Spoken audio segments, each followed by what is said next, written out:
ముఖ్యంగా మహిళా సోదరులందరికీ కూడా నా హృదయపూర్వక నమస్కారాలు. అందరికీ ఈడకు నోలేమో మంచుకూరు మేము ఎండలో వస్తున్నాం. వీళ్ళు ఎంత మంచిగా నవ్వుకుంటున్నారు. మేము మొత్తం వేడిగా అయిపోయింది. వీళ్ళు వీళ్ళు మేము మీరు మంచిగా ఇటు పక్కన వాళ్ళు అందరూ మంచిగా ఉన్నారు. ఈమెనో బట్ట కప్పుకొని వచ్చింది. ఏం పేరమ్మా నీ పేరు? చేపించిందా? కన్ను ఆపరేషన్ చేపిస్తా. ఒక కన్ను అయిపోయిందంటే ఆపరేషను, రెండో కన్ను కూడా నువ్వే చేయాలంటుంది. 100% మునుగోడు నియోజకవర్గంలో ఇప్పటి వరకు 10 ఐ క్యాంపులు పెట్టి 2,000 మందికి కంటి ఆపరేషన్ చేపించిన ఫ్రీగా. నా లక్ష్యం ఏంటంటే మునుగోడు నియోజకవర్గంలో 50 ఏళ్ళు పైబడిన పెద్ద మనుషులు పేదోళ్ళందరికీ 2 కళ్ళు కనబడాలి. ఒక పూట ఆకలైనా అన్నం ఉండొచ్చు, కానీ కళ్ళు లేకపోతే మాత్రం మరీ వృద్ధాప్యంలో కళ్ళు లేకుంటే పేదోళ్ళ పరిస్థితి చాలా ఘోరంగా ఉంటుంది. కాబట్టి మా అమ్మ పేరు మీద ఈ కంటి ఆసుపత్రి పెడుతున్నాం ఫ్రీగా కొన్ని రోజుల తర్వాత. మీకు ఎల్వి ప్రసాద్ ఇన్స్టిట్యూట్ ఉంది కదా, ఎల్వి ప్రసాద్ హాస్పిటల్ పెద్దది.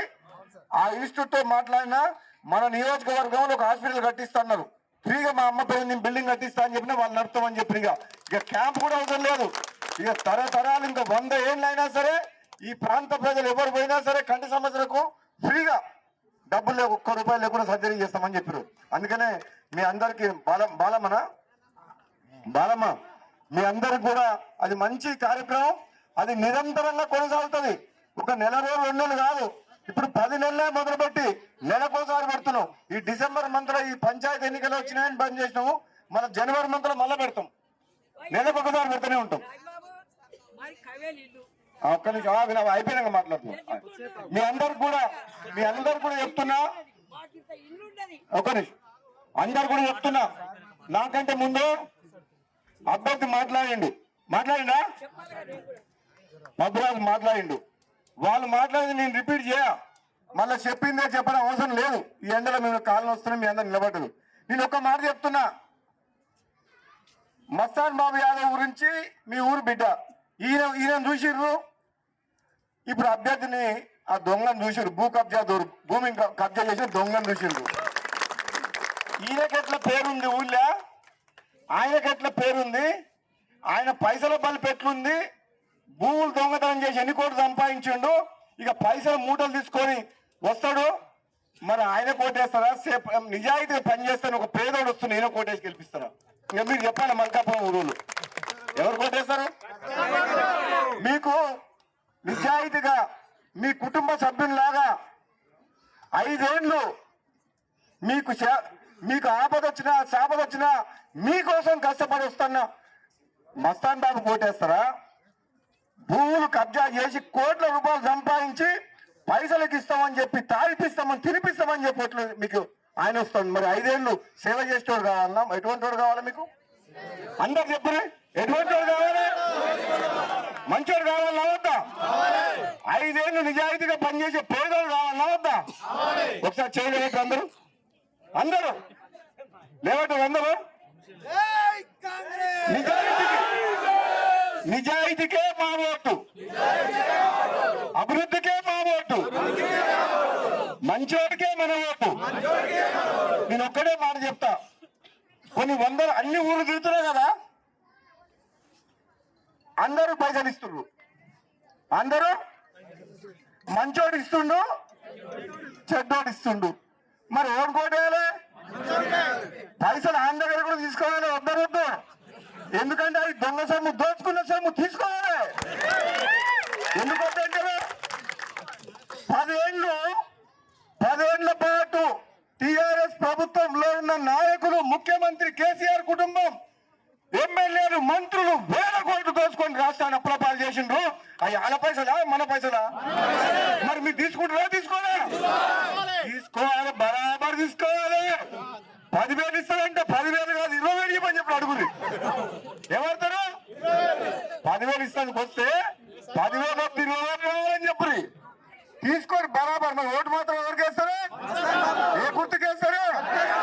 కత్తెర గుర్తుకేసి మన జేబు కత్తెరతో ఈ కత్తెర తీసుకొని నిరంజన్ జేబు టిఆర్ఎస్ జేబులు కత్తిరి ఏమంటారు? ఇంటున్నా ఎందుకు చెప్తున్నంటే వచ్చేది 3 ఏళ్ళు, ఇప్పుడు ఇంకా 3 ఏళ్ల ప్రభుత్వం ఉంది కాంగ్రెస్.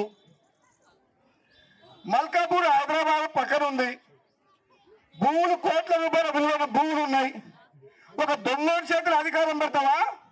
దొంగోని కూర్చోబెడతావా? మంచోని కూర్చోబెడతావా?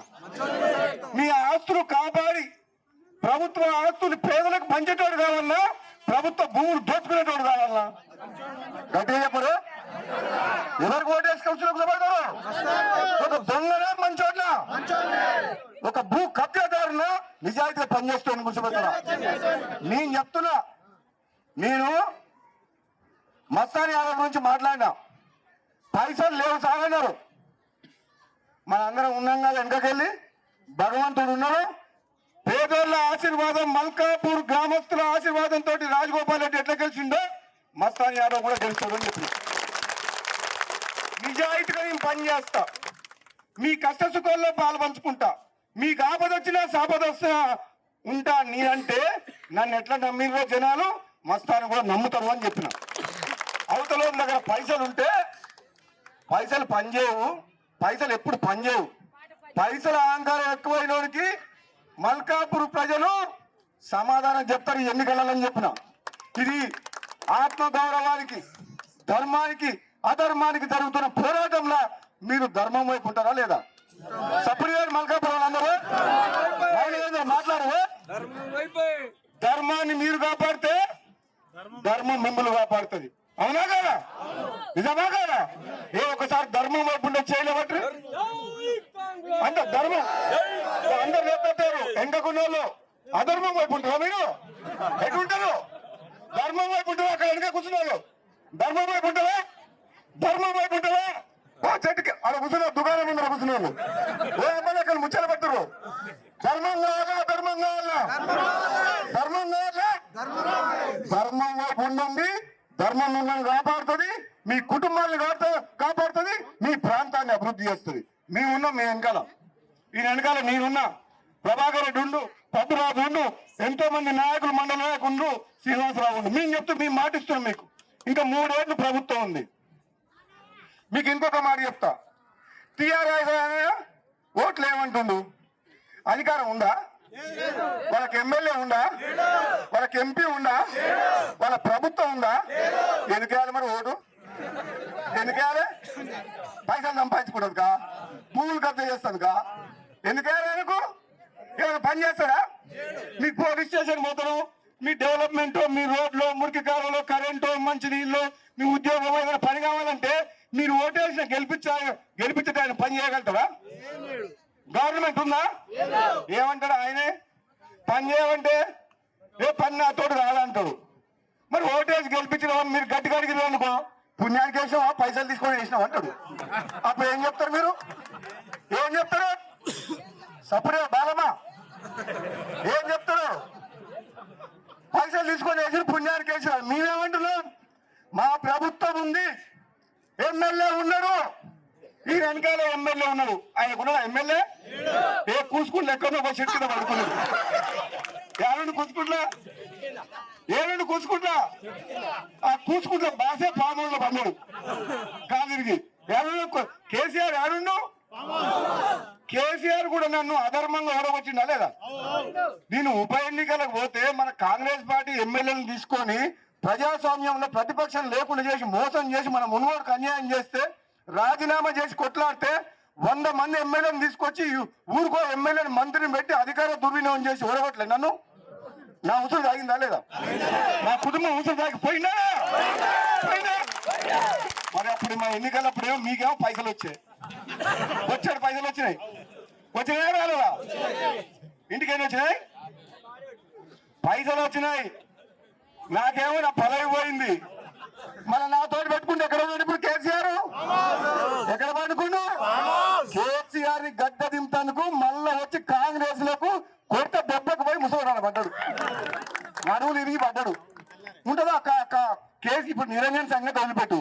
అసలు కేసీఆర్ కుటుంబం ఏదో ఉంటుందా? బీఆర్ఎస్ పార్టీ ఉంటుందా తెలంగాణలో? బిడ్డ వచ్చి బయటకు వచ్చి చెప్తుంది, బిడ్డ చెప్తుంది 10 ఏళ్లలో మా బీఆర్ఎస్ వాళ్ళు దోసుకురని చెప్పి బిడ్డనే చెప్తుంది. చెప్తలేదు బిడ్డ?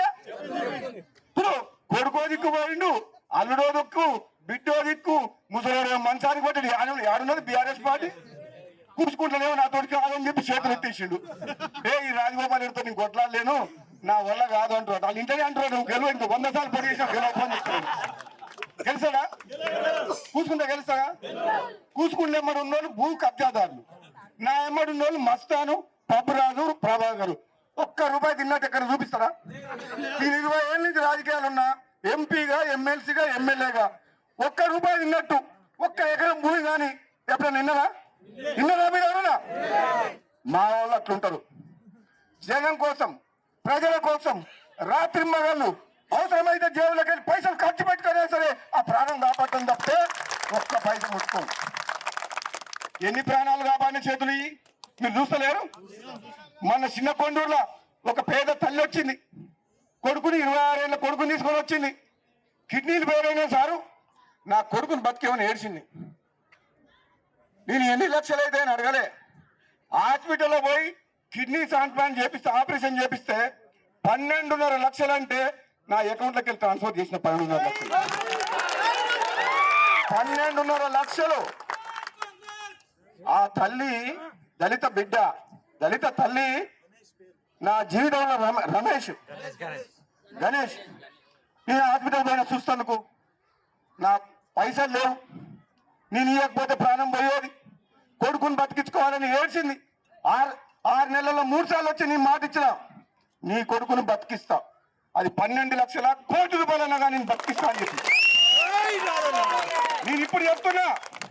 మా మస్తాన్ని గెలిపిరి మీ మల్కాపూర్ పట్టణంలో రాబోయే 3 ఏళ్లలో ఏ కుటుంబంలో ఏ కష్టం వచ్చినా అందరి తల్లకు చెప్తున్నా, అందరి తండ్రులకు చెప్తున్నా, నేనున్నా మీ వెనకాల.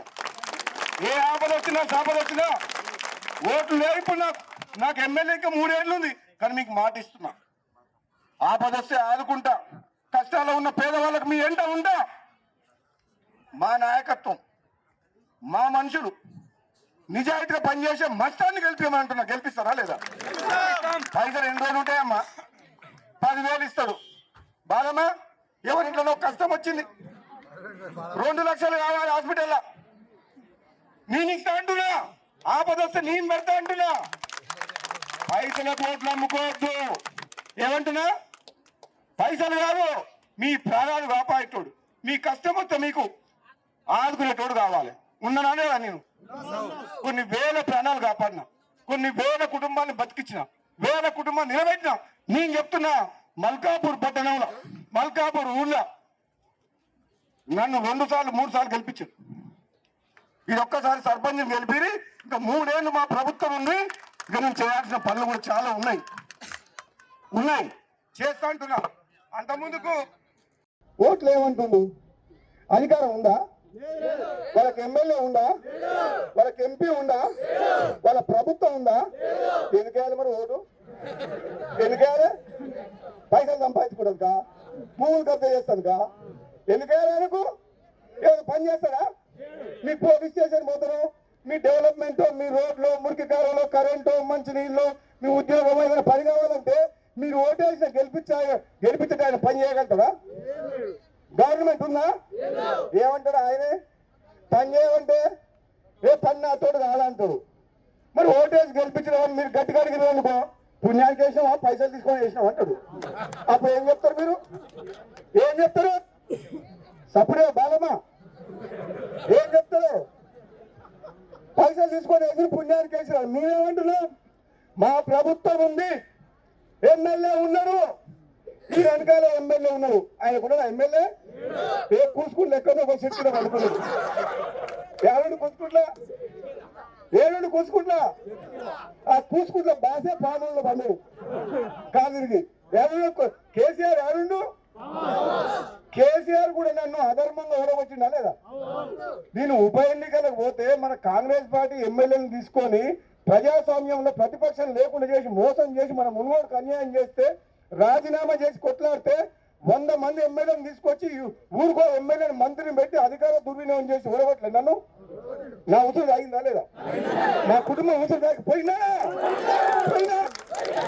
మరి అప్పుడు మా ఎన్నికలప్పుడేమో మీకేమో పైసలు వచ్చాయి, పైసలు వచ్చినాయి. వచ్చినాయా రాలేదా?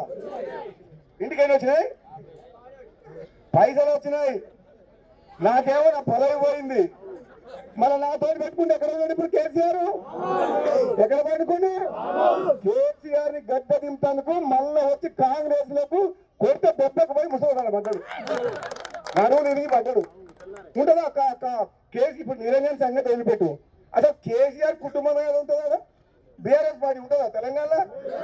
బిడ్డ వచ్చే బయటకు వచ్చి చెప్తుంది, బిడ్డ చెప్తుంది 10 ఏళ్లలో మా బీఆర్ఎస్ దోస్తులు అని చెప్పి బిడ్డనే చెప్తుంది. చెప్తారా బిడ్డ? ఇప్పుడు కొడుకో దిక్కు పోయిండు, అల్లుడో దిక్కు, బిడ్డో దిక్కు, ముసలి మంచానికి పట్టి ఆడున్నది బీఆర్ఎస్ పార్టీ. కూర్చుకుంటలేవు నాతో కాదని చెప్పి చేతులు ఎత్తేసిండు. ఈ రాజగోపాల్ రెడ్డితో నేను కొట్లాడలేను, నా వల్ల కాదు అంటారు. వాళ్ళు ఇంటనే అంటారు, గెలవద్దు 100 సార్లు పని చేసినా గెలవద్దు అని చెప్తున్నారు. గెలుస్తారా? కూర్చుంటే గెలుస్తారా? కూర్చుకుంటే మరి ఉన్నారు భూ కబ్జాదారులు. అసలైన తొలి వెలుగు.